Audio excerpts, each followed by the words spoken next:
ابتدا ہے رب جلیل کے نام سے جو ہماری شہرت سے بھی زیادہ قریب ہے. یہ سورج یہ ستاروں کا جہاں کوئی نہ دے گا, زمین کوئی تو تم کو آما کوئی نہ دے گا. وطن یہ مٹ گیا تو تم بھی مٹ جاؤ گے نادانو. اسی کو زندگی سمجھو, اسی کو زندگی مانو. کہ پاکستان کے باہر تمہارا کچھ نہیں یارو, کہ پاکستان کے باہر ہمارا کچھ نہیں یارو.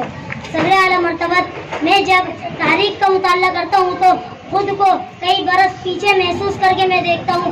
جناب صدر میں دیکھتا ہوں کہ شہیدوں کے لہو سے لکھی گئی تحریر, قائد کے انتہائی محنت کی تصویر, اقبال کے خواب کی تعبیر. میرا پاکستان لہو لہان ظلم و جبر کے شکنجوں کو توڑ کر دنیا کے نقشے پر روشنی بن کر ابھرتا ہے تو لوگ جل کر کہتے ہیں کہ چند ماہ سال سے زیادہ جم نہ پائے گا اور دنیا کے نقشے سے غائب ہو جائے گا. مگر تاریخ آج یہ منظر دیکھ رہی ہے کہ ہم اللہ کے فضل و کرم سے نہ صرف قائم و دائم بلکہ ہم نے اپنی جد و جہد سے ثابت کر دیا کہ جب اپنا قافلہ عزم و یقین سے نکلے گا, کہ جب اپنا قافلہ عزم و یقین سے نکلے گا تو جہاں سے چاہیں گے راستہ وہیں سے نکلے گا.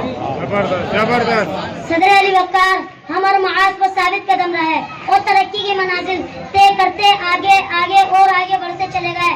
ہم جرات و بہادری میں سلطان ٹیپو حیدر بنے, ولید کی تلوار بنے, فاروق کی للکار بنے. ہم شاعری میں شیرازی بنے, ہم نغمہ گیری میں فردوسی, ہم سعد بنے تو بلے شاہ, ہم سود بنے تو وارث شاہ, ہم عقل بنے تو شاہ لطیف, ہم وجد بنے, ہم رقص بنے, ہم سچل سرمست بنے. اور جب بات ملک کی حفاظت اور سالمیت کی آئی تو ہم میجر عزیز بھٹی اور میجر طفیل بنے.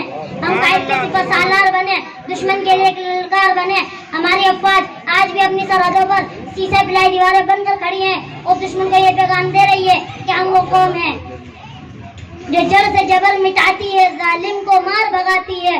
ہم موت کو آنکھ دکھاتے ہیں, ہم تیغ سے کب گھبراتے ہیں.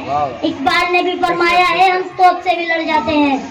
صدر علی وقار ہم زندہ قوم ہیں اور زندہ قومیں اپنے وطن کی آن بان شان کے لیے جان کی قربانی دینے سے نہیں ڈرتی, کیونکہ وطن ہے تو ہم ہیں. ہے جرم اگر وطن کی مٹی سے محبت, ہے جرم اگر وطن کی مٹی سے محبت, یہ جرم سدا میرے حسابوں میں رہے گا. پاکستان زندہ باد.